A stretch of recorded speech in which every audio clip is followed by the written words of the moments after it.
Well, hello everyone, and thank you so much for joining us this afternoon as we welcome our new head coach of the Colorado Rapids, Matt Wells. Before we open it up to questions, we'll have some opening statements from KSC President of Team and Media Operations, Kevin Demoff, Colorado Rapids President Pádraig Smith, and of course, Matt Wells. Kevin, take it away.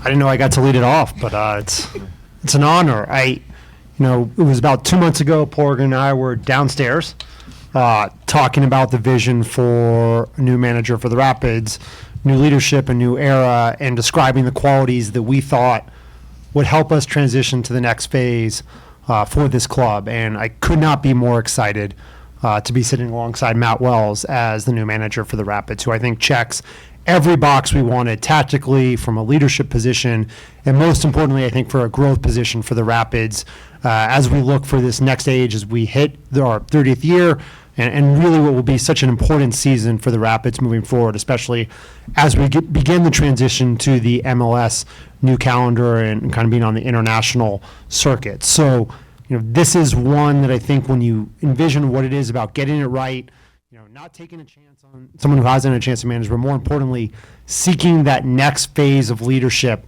for the Rapids and a true commitment to who we are, a Rapids style, a Rapids philosophy, which I think may have been lacking in the previous few years. I know we got this right, and Matt, and could not be more excited to get going. The only disappointment, I had Arsenal gear for Matt to wear today, just to challenge him on the spot, to see if he could give up his Tottenham loyalties. But instead, he's not dressed like either Pádraig or I, and he came neutral. So a good first start for Matt. Thanks. I'll echo a lot of what Kevin said, but I think it's really interesting for me because not often do we get to do something like this and announce a new head coach when he's already been in the building. But obviously because of preseason, that's what's gone on, and that gives me the great pleasure of being able to talk about what he's already done. And I think a lot of what Kevin said is how we set out to try and identify the next coach. And what's really thrilling for me is what we've already been able to see in such a short period of time. And that's what makes me most excited about what's to come over the course of the next season.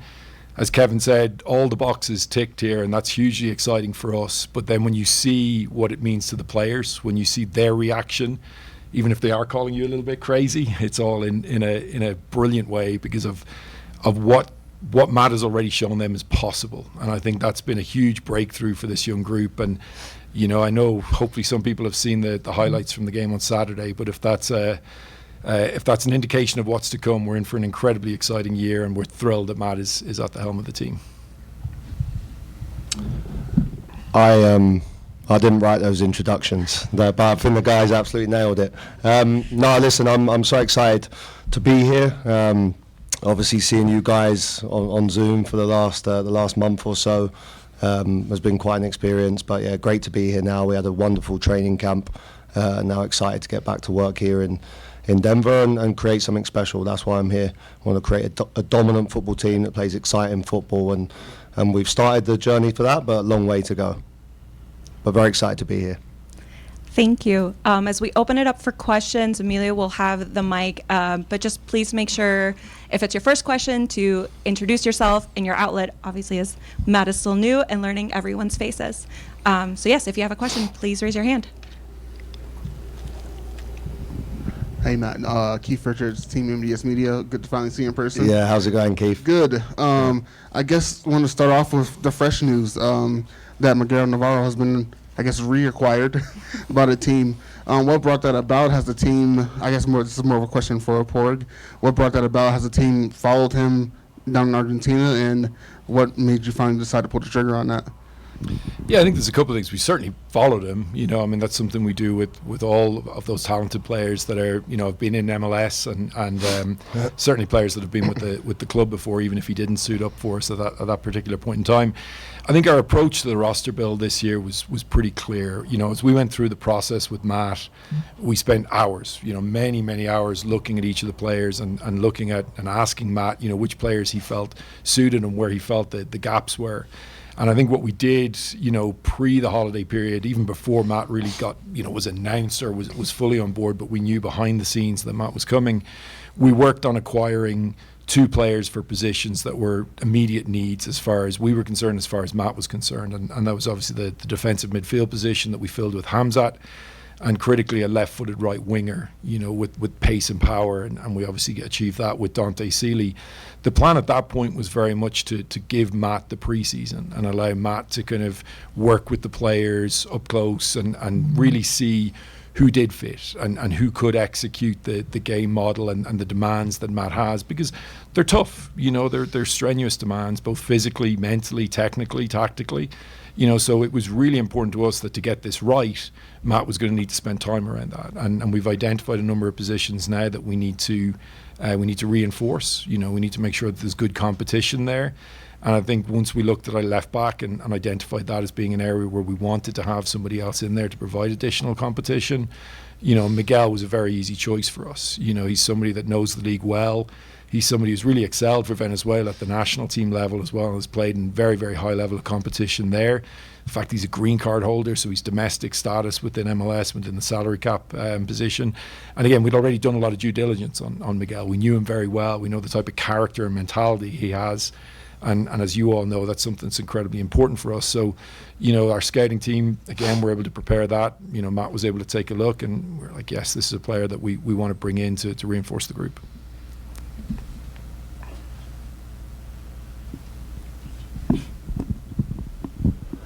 Good morning. Afternoon. Great to meet you finally. You too. Welcome. Brian Jennings with Burgundy Wave. Good to see you, Brian. Yeah, well, not on a little screen. And just from our virtual chats the last few weeks, it seems a little bit like, you and the staff, you guys aren't afraid to make changes on the fly or kind of keep opponents guessing. I'm just kind of curious if you wouldn't mind sharing, how does the depth through this roster allow you to kind of do some of that stuff and play things a little different from time to time, game to game, and things like that? Thank you. Yeah, I wouldn't say, listen, we certainly won't change the identity too much. I think every time we step on the pitch, we want to be proactive, we want to press, we want to have the ball. I'm obsessed with having the ball, so that will always be the intention. But I think, like you said, we'll adapt certain things tactically. So yeah, having a deep squad definitely helps with that. Having players that are versatile definitely helps with that for sure. Hey there, everyone. My name is Juan, Box State Footy. Just wanted to kind of hear from each of you guys in a sentence or two. What is the club's identity? Want me to start? I think Matt's already touched on it to a certain extent. Like, the identity of this club can be broken up into a couple of different things, like how we look in terms of a personnel perspective, and then how we look on the field in terms of the game model. And I think Matt can go to great lengths and talk about the game model itself, but it is this aggressive, front foot, attacking and entertaining soccer. That's what we're looking to play. And I think, as you will see over the course of the year, that is something that Matt brings, and that his game model is absolutely top drawer. And I mean top drawer. And we're talking about the very highest levels. Obviously, his exposure at the Premier League and Champions League level, the fact that he's coached some of the top players in the world, I think everybody is going to see that evidenced on the field. But then I think you can go a little bit deeper than that as well, and I think it's clear that we're a club that values young players. We're a club that values homegrown players. We're a club that likes to develop talent, bring them through and help those players reach their full potential as well. So there's many different facets to that. And I know you wanted one sentence or two sentences, Wonders, but it is something that's deeper, to be perfectly honest with you. But it goes throughout our organisation, always being bold, always looking to win, and always looking to do that in a particular way. And that's something that, Kevin mentioned in the last press conference, this KSE DNA. And I think that's something that we want to live up to, and that's something that we know Matt can deliver on as well. Yeah, listen, I think everything Pádraig said spot on. I think for me, I also want a culture of no limits. Like, I want the guys to not put a limit on anything. Well, it's impossible to say what is possible for us this season. So it's about changing that mentality for me, giving the guys something exciting in terms of a brand of football, an identity on the pitch that they can buy into that's bigger than themselves. And as I said, so far I've made some good strides with that, but we have to keep improving, we have to keep building it.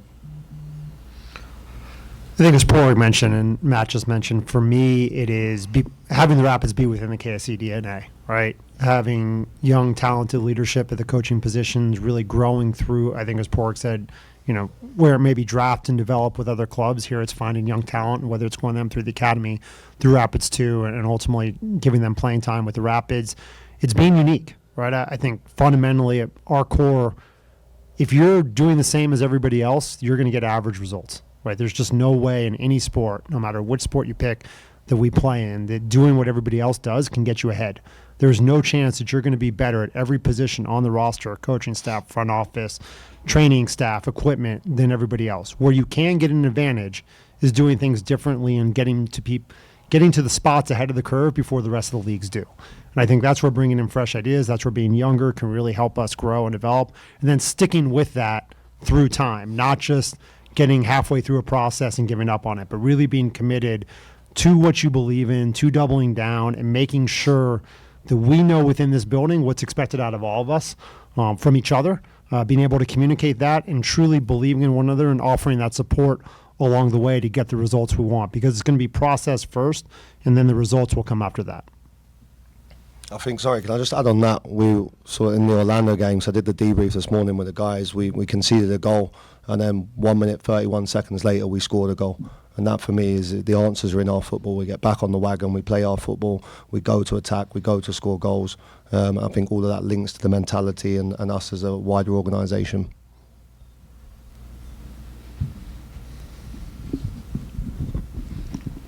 Coach, good to see you in person. Pádraig, Kevin, good to see you Likewise. again. Matt Wickham with Pitcast. First, I want to say I've spoken to a few of the players candidly, and their ratings of you, while being tough, demanding, and quite a lot of running, have all been top. You've gotten a resounding stamp of approval from everyone I've spoken to. So also kudos to you, Pádraig, and Kevin on the hire. It seems like you've hit a home run. So I want to follow up with that one, with the recent valuations of the franchises that came out, with the Rapids being the third to least most valuable franchise, the lowest revenue, and KSE being announced last year as the highest valued sports conglomerate. So you've hit a home run with Matt, very much in the KSE model of your Sean McVays. How are you going to back it up to make sure that Matt Wells, the Rapids, have 5 to 10 years of success going forward?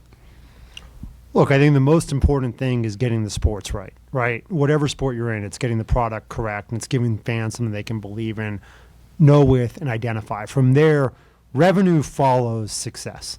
There are very few models where you see clubs in any league with top revenue that have not had success either recently or previously. And so I think for us, it's about getting the football right.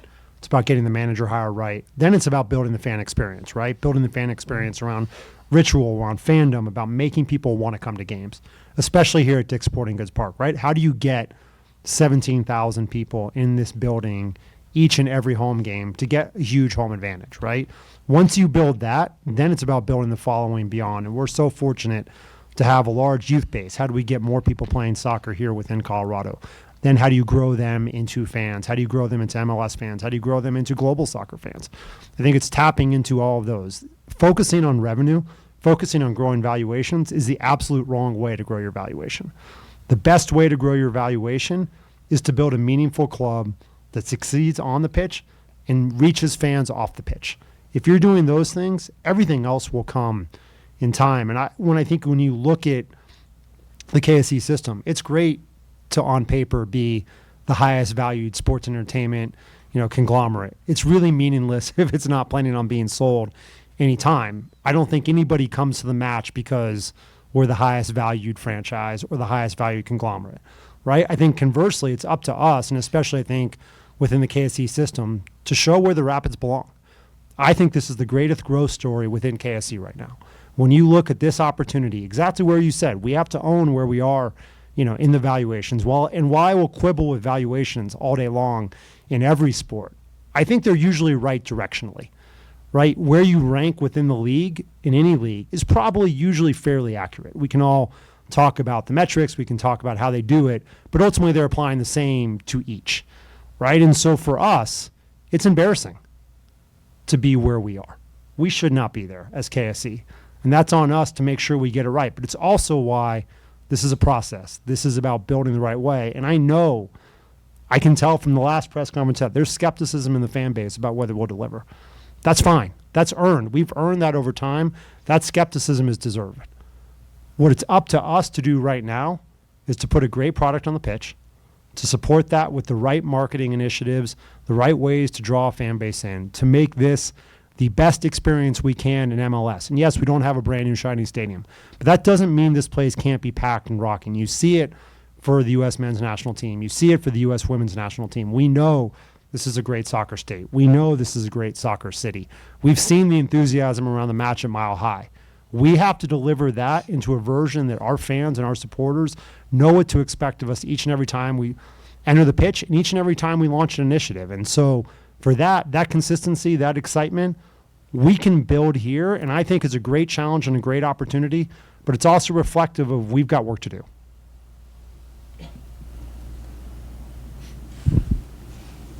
Matt, Mauricio Jaramillo with Telemundo Colorado. Welcome to Colorado. And Thank you. my question is, how important is for you the fan base in a city where we have people from all over the world, and especially a lot of Latin fans that they're crazy for soccer? I mean, emphatically, I think football is for the fans. So, and that's one of my big motivations for being here and for being a coach. Is I want to excite people, I want to excite the players, I want to excite the ownership, I want to excite the front office, I want to excite every member of staff that works here. But first and foremost, I want to excite the fans. I want to put, for Kevin's phrase, a product on the pitch that everyone's proud of, everyone wants to come and see, everyone can get behind, and let's have a hell of a journey this season. I actually showed something to the players this morning in the meeting. Something's come out from, I think, various journalists, pundits, analysts in the MLS, their predictions of where we're going to finish this season. So I showed the players that and said this is going to be a hell of a story because we're not going to finish there. So it's part of that, and the players, from the result of the weekend, but more so the performance of the weekend, their belief is growing. So I'm very confident we're going to put an exciting brand of style on the pitch that the fans will be excited by, and then that just has a knock-on effect from there. Hey guys, Mitchell Carroll with Commerce City Radio. Good to see you guys. Nice to meet you. I have a question about, in regards to the rebrand sort of initiative that came out over the off season, maybe unexpected to a lot of fans, or like more of the hardcore fans. I guess sort of, if you could sort of walk us through the origin of that, like were there any key metrics that said maybe we do need to rebrand the club, and sort of where is that standing at this point, and what can fans expect in the near future regarding that? Yeah, I think that there's a lot more to come on that, to be perfectly honest. So I think the One Club, One Legacy initiative was ultimately to hear from fans. That's what this was about, was to go out to fans and to get a sense of what they were looking for and a sense of how they felt about certain things. And I think Hayley and her team and the agencies that we brought on board have done a terrific job with that. We're thrilled with the feedback. We're thrilled with, the number of people that responded and the information that gave us. And there'll be a lot more to come on that. But ultimately, as we've said all along in this process, we're going to listen to the fans. That's what we're going to do, and we're going to be guided by that. And as Kevin spoke about, the opportunity that's there for us is so big. Like, it's massive, and we've got to now avail of that, and we've got to take advantage of that, and we've got to execute on that. And one of the ways we'll do that is by listening and by hearing our supporters, hearing our fans, and making sure that we execute to that, and we're led by that to a certain extent. Yeah, I mean, look, I think these two questions go hand in hand. When you have the lowest valuation and among the lowest revenues in MLS, you have to take a look at everything that you're doing and making sure that you're living up to the promise that our fans, that our supporters want. And, when I think of going through this, and, it's unfortunate, there are three of us up here, but Hayley should be up here as well with her role at the club. But we talk about process and results and reimagining what we're doing on the pitch long term with Matt. It's the same with Hayley and the brand, right? As we sit here entering, just passing 30 years. It's important for us to listen to the fans about what's working and what's not, right? And truly diving in. And, the words rebrand can be scary to anybody. But quite frankly, we're not full at every match, right? We're not drawing the attention we should be. We're not drawing the revenues and the attendance and the growth that we want. And it would be a shortcoming of ours if we didn't try to study why.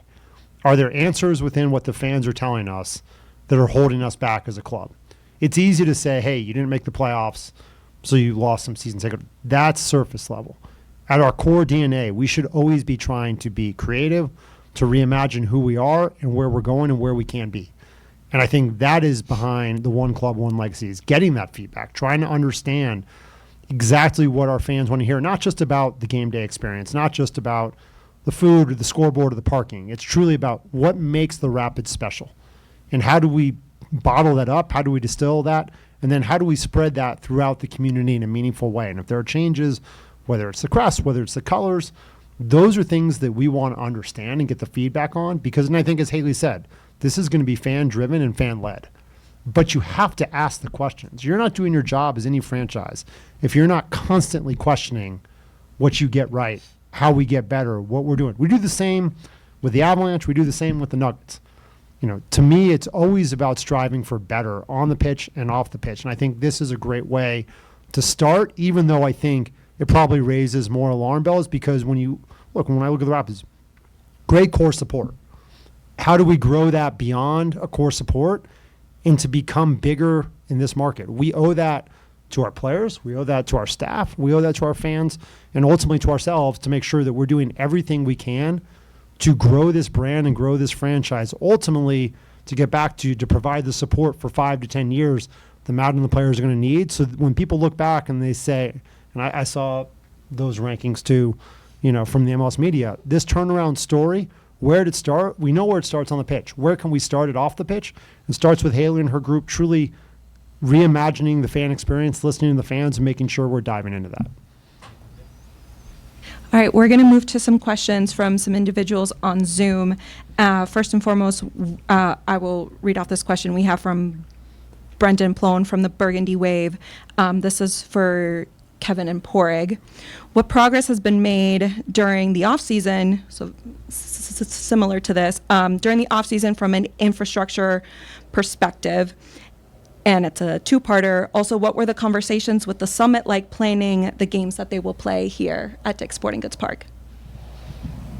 So I'll take the Summit one to start off with. I think, again, the Summit conversations have been great the whole way along. We've done everything in our power to try and, help them acclimatise. It's their first year out. It's our 30th year. So there's a kind of nice symmetry to that.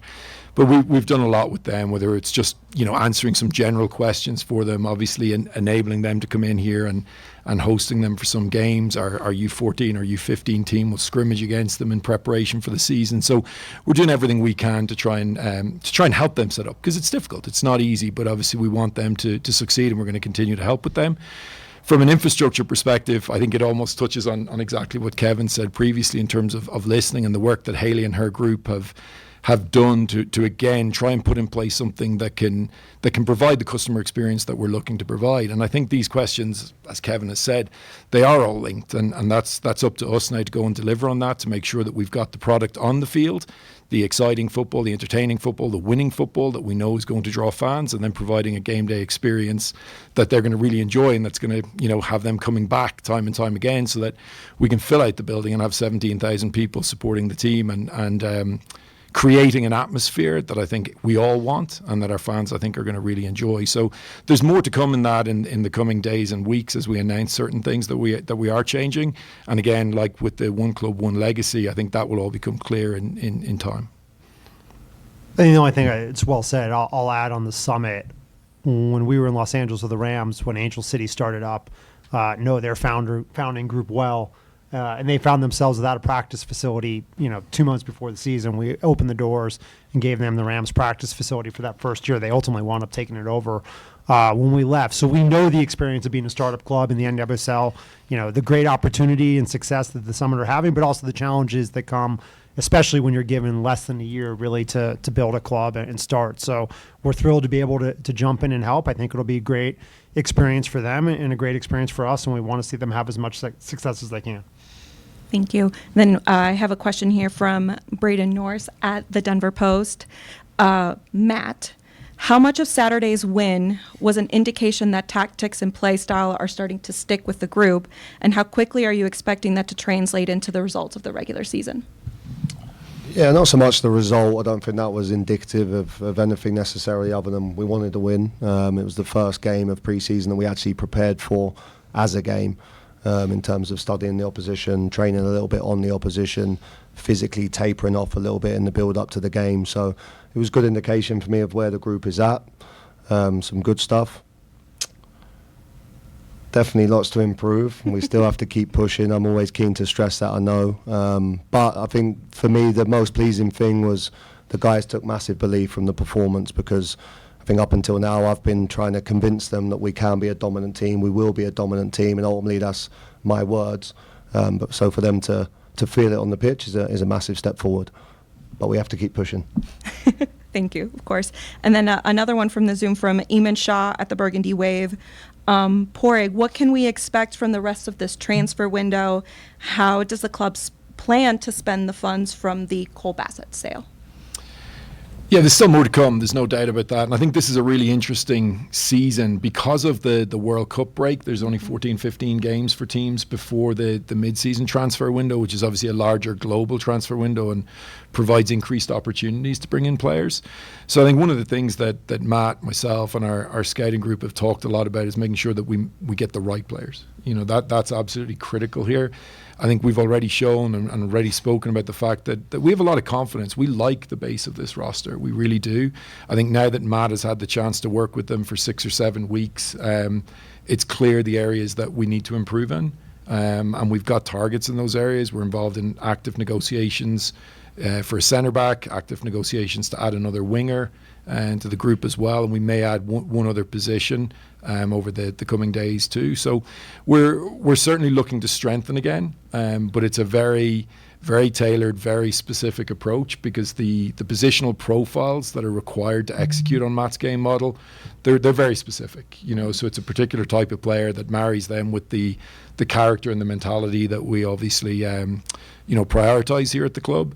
But we're very clear in terms of what we're looking for, and as I said, hopefully we'll get a few of them across the line. But the most important thing is that we make sure that we're getting the right players, and if we have to wait till the summer on some of them, we will. I think everyone's seen, obviously, Miguel come back. He had his first full training session really with the group this morning, so that's good. But yeah, certainly more to come in this window, and then obviously in the summer as well. Okay. And we'll toss it back to the questions here in the room. Hi, Pat Radigan with 405280. Matt, nice to finally meet you here. Hey, Pat. So yesterday I was at the kids clinic and Jackson was there, and I made a joke to him about, is part of him just worried you're going to pop out and tell him to get on the line.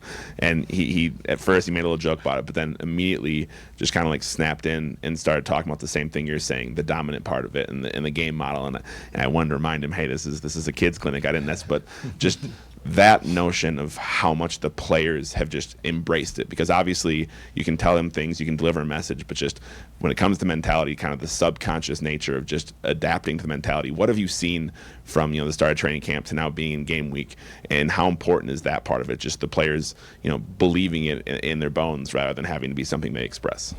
Yeah, I think it's a good question. I think the football definitely developed the quickest, so I think straight away I was quite surprised with the group.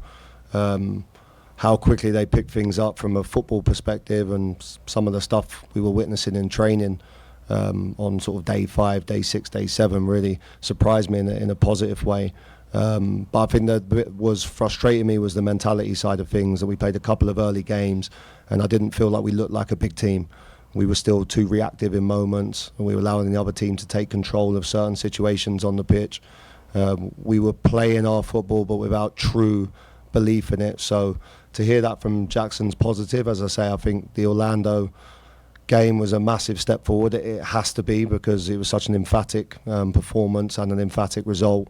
And I think there was definitely a feeling of superiority there on the pitch, which maybe initially surprised the guys, but we have to quickly drop that surprise and make that the norm now. Matt, another kind of a short one for you, hopefully not too short, but Pádraig and Kevin kind of mentioned it earlier, the academy and the R2 and guys coming up through that pathway. One of the things I've liked so far from what we've seen in preseason are significant minutes for guys like Jackson or Wayne Frederick and to an extent, I guess, Darren Yappy. Could you kind of share with us, I know not too much, but kind of your assessment of those guys, the young guys, and how they're taken this new opportunity that you guys as a staff are presenting? Thank you. Yeah, I think certainly the guys you've mentioned, I've been keen to stress with them that to stop seeing yourself as young players. I don't want you here training as young players. I don't want you here trying to contribute to training and get the odd minutes here and there. Like, see yourself as a star, and maybe I'll see you as one as well. And I think certainly Jackson, Wayne, those two guys especially spring to mind, because I think they've really embodied that. They've shown the correct mentality, and I'll be honest, they've made a massive impact on me. And I now do see them as established first-team players. I don't even consider them as young guys. And that's the attitude I want from all of the young players here. I think, I used to, when I did the 21s at Tottenham, guys would come up and train with the first team, and you could say you're either trying to impress the players or you're trying to impress the staff. And that's what I want, trying to impress the staff, not the players. So some of those young guys have made massive first impressions, and I love that. I love that they come up and train, and they keep the older guys honest, and we've got real good competition here in the squad. So it's an exciting time from that perspective, but they've got to keep pushing.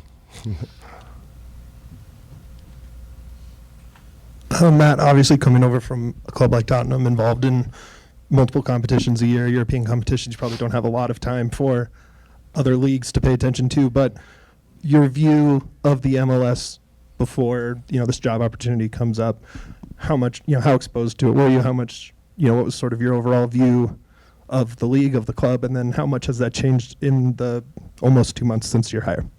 Yeah, I think I said before in a couple of interviews, I was lucky, obviously, that I've got a couple of contacts out here, obviously quite close with Sonny, and Sonny had come out recently, and so I speak to him a lot on the phone, and then actually bumped into him in London while we were in the process. So I had a lot of long discussions with him. He was very positive about the landscape over here, same as Eric when he was at Minnesota. And obviously, I was very busy in my job, but I follow worldwide football, and it's always been a league that appealed to me. And since coming out here, as I said before in the previous answer, the level of comprehension of these players is very high, very, very high in terms of their technical level, but also their tactical understanding, how they buy into certain concepts, how hard they're willing to work. There's a really good culture here from that perspective. Of course, I can't speak for is that at every club, or is that something we're doing very well? That side of it, I don't know. But yeah, so far I'm very, very happy. I'm so excited to be here, and can't wait to get going against Seattle.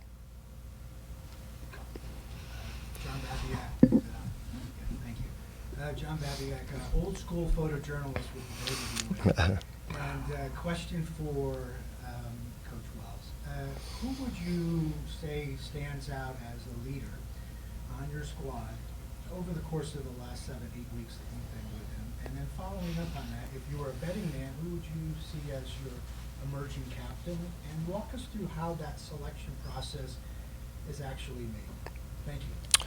Yeah, good question. I think, again, a bit like I said before, I want everyone to be a leader in the squad. I think everyone can lead in a different way. Everyone has different personalities. I think the days of an archetypal leader that screams and shouts are gone. So I think even the young guys can lead in their own way. I certainly want leaders on the pitch in terms of to play my football. You have to have extreme personality and courage, which are all obviously huge traits of leadership. But there have been some senior guys in the dressing room who have really impressed me so far. I think the two that I guess are on the tip of my tongue at the moment are Zach Steffen and Keegan have both really shown good leadership. So I've had a lot of close dialogue with those two. In terms of actually appointing a captain, it's not something that I've got round to yet. I want to still just shape the wider leadership of the squad, but it is something that will happen fairly soon for sure. Thank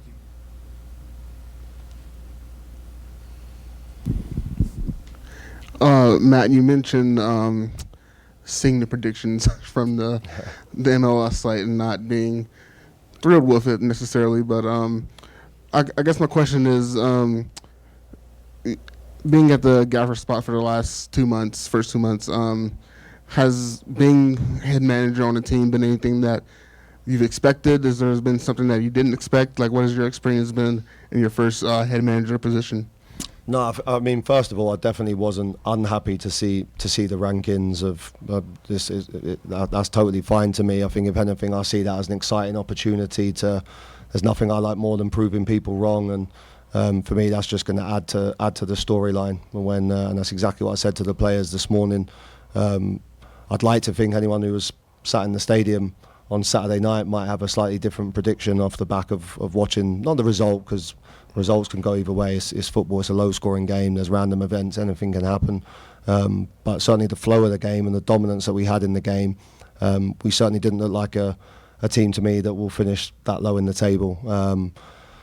And then the second part of it, I'm loving it. It's exceeded my expectations. I think I said in an interview last week, I've been ready for a number of years in my mind. It's just been a case of waiting for the right opportunity. Through all our conversations with the guys here at the table, I had big suspicions that this was the right opportunity for me, and that's only been further confirmed and enhanced since I've been here. So nothing but excitement from me, nothing from excitement about the playing squad, the organisation, the people behind the scenes. What we can create this season is limitless, and I genuinely believe that.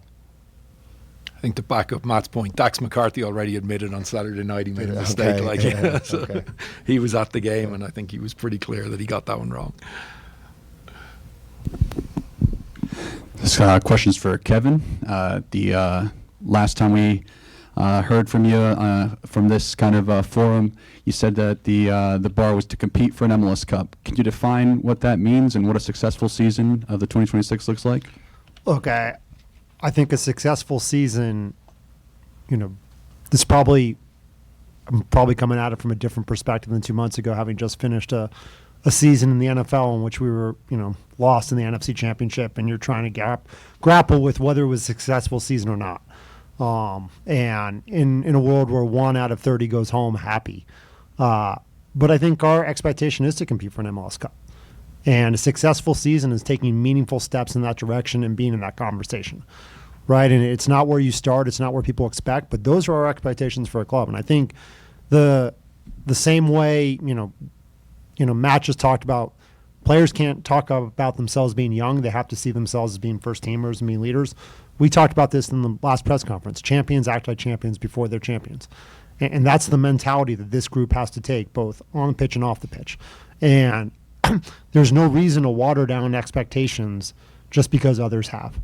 And I want for us to be championship DNA and hold ourselves to that standard. Now, maybe there's more room to grow with this club, but nothing short of being competitive, playing attractive football, drawing people here, growing the brand is acceptable.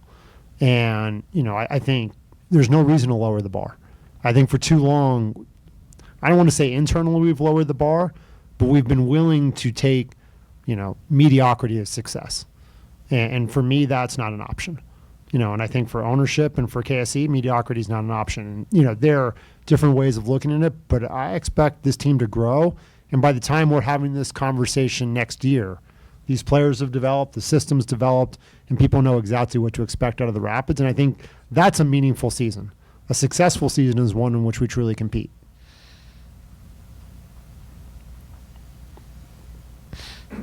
I'll jump on the back of that one since you brought up the Rams. Sorry about not getting the title, but you did get an MVP out of that. I don't believe the Rapids have yet had a league MVP. But champions act like champions. I want to get all three of you on the record for this season.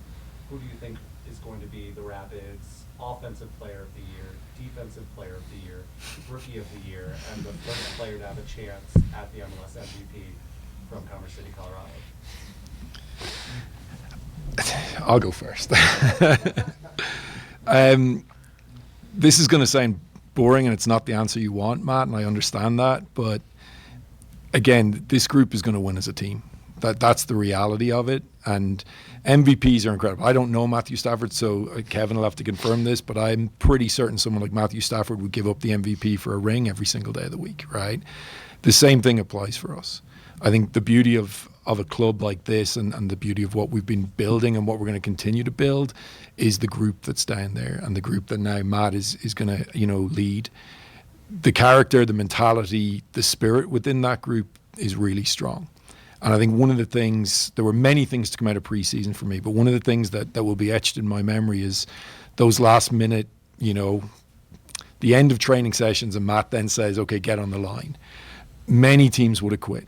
Many individual players would have quit. But the fact that no matter how hard Matt pushed, those players responded.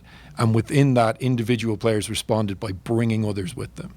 I think that spoke volumes about the type of group that we have there.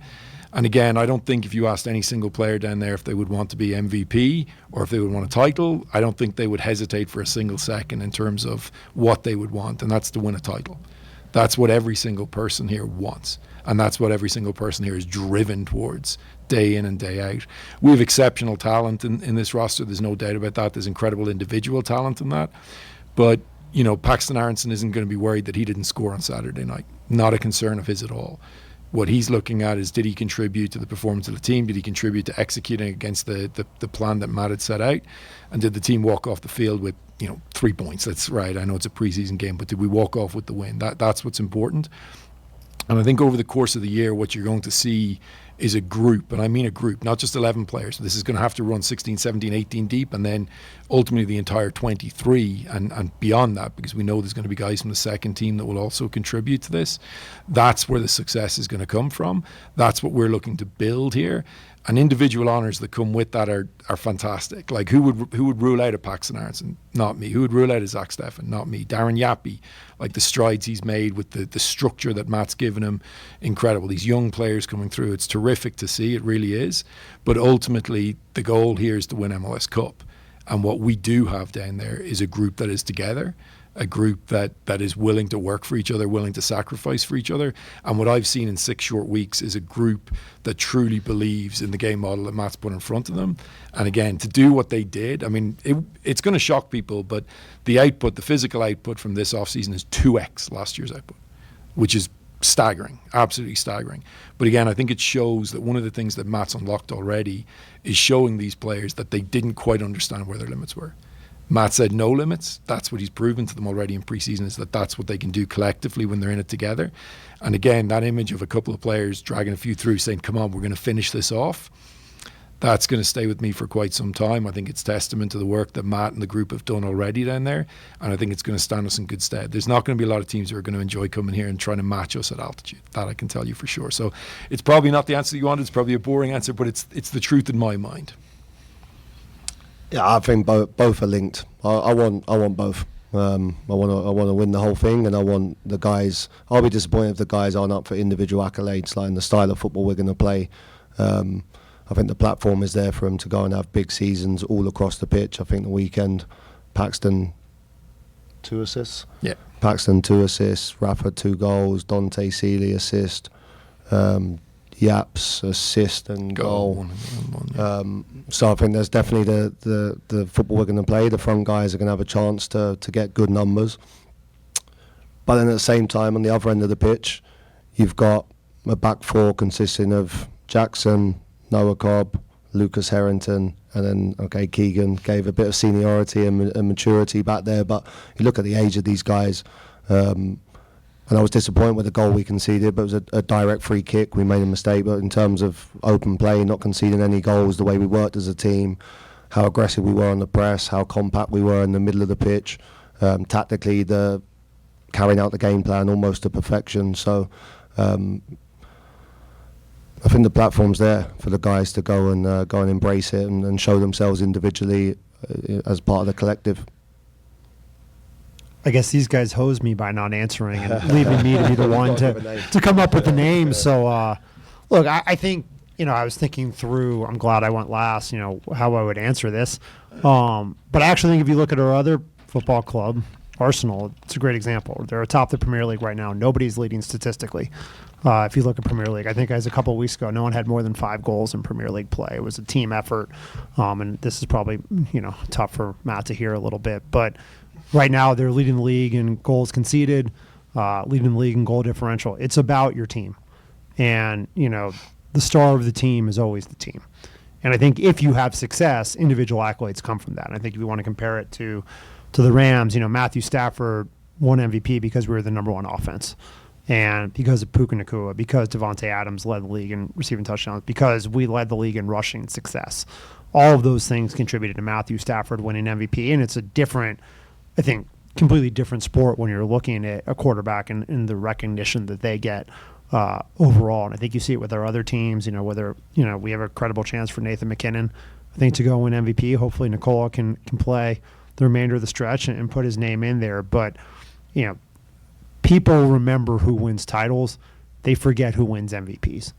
And I think that that's something, overall, it's a great hallmark, and, it gets back to where we started. We've had, within KSE system, we've had 3 titles. We've had 3 MVPs now in the past few years. Hopefully Arsenal gets there. This club has to be in that conversation. Whether it's titles, whether it's MVPs, that's how we have to view ourselves and what we have to be growing to. It's not done overnight, but that is, going to be what represents success. And to have people in those conversations, scoring goals, playing defense, the star of the team's the team, but when the team is a star, your stars get recognized. All this talk about young players, identity of the club. I want to ask about the sale of Cole Bassett to Portland, because obviously he's so involved as a part of the community initiatives, and he was always a face to jump into a post game after a tough loss. Homegrown, probably the most successful homegrown the team has had. Walk us through the process of, was it a fast sale, came out of nowhere? Was it something that you had explored throughout the offseason? And how do you do the math on, can we replace him 1-for-1? How do we replace him in the aggregate, in terms of whether it's with Haley in the marketing side, with Matt with the on-field product, and how that deal sort of came about? Yeah, it was difficult. I will say that straight off the bat. I've known Cole since he was 13, 14 years of age. I remember watching him in San Diego. I think he was 13, 14 maybe at the time, in the U19 playoffs, or 15 in the U19 playoffs, and deciding that day, yeah, he's ready, we're going to sign him. And, we've been through a lot of ups and downs with Cole, some incredible highs, obviously on the field, his move to Feyenoord, some great things, his goal against Bosnia. So he means a lot to the club. He really does. Change is difficult, and it requires tough decisions at times, but those decisions always have to be made with a clear focus on the outcome that you're looking to achieve, and that outcome is obviously building the best roster that we can for Matt, and putting ourselves in a position to win the title. That's what we're looking to do. And again, look, there's always inquiry, so I'm sure it doesn't surprise you all, but every year every window, I should say, every club is talking to each other. What about this? What about that? Is this player available? Is that player available? So that's normal. And, there's always been some interest in Cole. And I think this year the difference was that as Matt, and I'll let Matt speak a bit more about this, but as Matt started to look through the roster, he was really pleased with the talent that we had in central midfield and with the depth that we had there. And there were other areas that we, of course, had to reinforce and had to bring in players. So with that, there comes tough decisions in terms of, okay, who's going to go to make way for this? And we felt that the best position, or the best decision to put us in a position to win, was to make this trade and ultimately to move Cole on. And I think we got a very strong return for Cole, and that's going to allow us to continue to invest in the roster as a whole. Wish Cole nothing but the best, except for the 28th of February, right? And of course, his first game, or the first home game, would be him coming back here, and I'm sure it's going to be great for him and his family. But at the end of the day, we made the decision that was in the best interest of the club, in the best interest of building a roster that Matt can use to execute his game model week in and week out. And that's what we've got to do. And Cole was great about it. Look, Cole didn't want to leave. He loved it here. But at the same point in time, he understood as well what was coming in terms of minutes for him maybe, and where that was going to leave him. So I think this is a decision that ultimately works out for all parties. Yeah, I think Pádraig's nailed it really. I think I've got such a specific style of play and specific system, and I really don't want to dive too deep into it and give too much away, but I think it'll be a little bit clearer once you guys get to watch us. And there's other guys I felt in that position that really fit the system, fit the game model, and like Pádraig said, tough decision, but you have to make tough decisions in a period of change and to move the organisation forward. So it was a necessary step for us as a club. All right, we're going to have one more question here in the room, and then toss it to 3 more on Zoom, and then that will be it. Thank you. John. Thank you. Question about the acquisition of Dante Sealy. He paid $1.9 million in GAM, a tidy sum for this club. What had you seen in him prior to acquiring him, and what have you seen since then to make that investment in this player? Do you want to start? I'll go. Yeah, listen, I was a massive fan of Dante when I was watching him in the recruitment process. Again, it goes back to the clarity I have around the system we're going to play and what functions we need in different positions, and also a little bit around the piece, and we needed certain attributes in the squad. One of them was definitely some left-footed balance, because no one in the front half of the pitch had a left foot, so that was going to be crucial for the way we wanted to play. And then certainly in the winger position, I'm always looking for 1v1 players and players who can create the last action, and Dante can definitely do that. So yeah, I was a big fan of his, and delighted we could bring him to the club. And then since working with him, I've been even more impressed. I love the way he takes criticism. I'm quite a honest, transparent person with how I communicate with the guys, so I love his character. He's a very, very good footballer, but an even better person, and that's very important to me. So he's one that I've no doubt will go from strength to strength this season. Had a couple of bits in pre-season with his body language that we've addressed, and it was a much better version of him on the pitch against Orlando. But he'll be a big contributor this season in terms of goals and assists. I've no doubt about that. I think what he just said was Dante Sealy for MVP. Right? Was that the answer to the previous question? Yeah. We got to give some names. So, All right. So from Zoom, from Mark Goodman of Holding the High Line, what makes this group of guys special, and what do they need to do to be successful? From my perspective, vision and identity. That's what these guys needed. They needed something to buy into and be attached to that's bigger than themselves. And like I said a few times in my answers, they're probably getting repetitive now, but to see that there are no limits, and I want them to wake up every morning, come into the building energized to achieve and create big things, not just come here to, oh, can we get into the playoffs, can we do this? No chance. Like, wake up every morning excited, energized, come in to play a brand of football that everyone in this division is going to be talking about. I believe that's what they needed, and I think since I've set that path out for them, they also needed to be pushed, and they've definitely been pushed, and I'll continue to push them. But like Pádraig said earlier, it was actually starting to annoy me. Everything I threw at them, they were just batting it straight back to me, and they were coping with it far too easily for my liking. And every time I upped the ante, they would respond. So definitely with this group, it seems the greater the challenge, the greater the response, which is definitely a good attribute to have as a group of people. And now it's on me to give them a clear identity, a clear style of play, clear feedback every time we veer off the path, which will inevitably happen, and then we'll move forward in the right way. Great. And then from Dwayne Brown over at DNVR, from Matt, this one's for you as well. How has the squad adapted to the change to a possession-oriented style, and will the fans see that change in the home opener? Yeah, they'll definitely see the change. We'll see it in every game. Doesn't mean we'll be successful. It's not.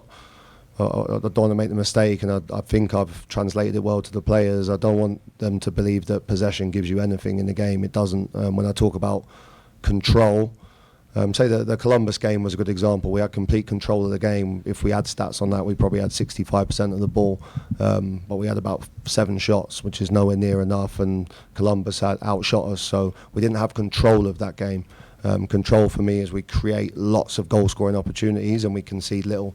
It just so happens that my method of control is to have the ball. So we'll see it in every game. It will vary in success from game to game, but that's always good feedback for me, and we'll always be immersed in the process. What was it specifically that went wrong? We then improve that, we train that, and then we turn up the following weekend as a better team. So so far I've been really happy with the adjustment. As I said earlier, I think it's the thing that surprised me the most. After 4 or 5 days, they were showing a real high level of the football they want to play, and it's not easy. It's complex. There's a lot of detail that underpins it. So they've made good steps, but they've got to keep pushing. Great. And then last question here is from Braden Norse over at the Denver Post, and Pádraig, this one's for you. You gave us a stat a few months ago of this team having dropped 21 of 36 points against non-playoff teams in 2025. What gives you the confidence in this team, and in Matt particularly, that sort of performance won't happen again? I think what gives me the confidence is everything we saw from Matt over the course of the recruitment process to bring him here, and then what we've seen in the 6 or 7 weeks to date so far. I think something that Kevin and I talked about at the previous press conference was raising the standards and setting a level of a demand of the players that was different to last year. And that's something that Matt has done, and I think I've spoken a few times now about just showing the players what was possible and showing them that there were no limits. And I think when you ally that with the game model that Matt is executing here, it gives you the ability to do exactly what Matt has just spoken about, which is control games. And you can control games in numerous different ways, but I think controlling games with the ball here at altitude is something that is going to put us in a very strong position. But I think when you marry those two things, when you have a strong game model that the players are 100% bought into and executing against with the right mentality, the right belief and the standards, then you put yourself in a position to ensure that you don't drop the kind of points that we did last year and that ultimately, cost us so very dearly over the course of the season. So. All right, and that wraps up today's press conference. Thank you, Kevin, Matt, and Pádraig for your time, and thanks everyone who's able to attend and everyone on Zoom. Thank you.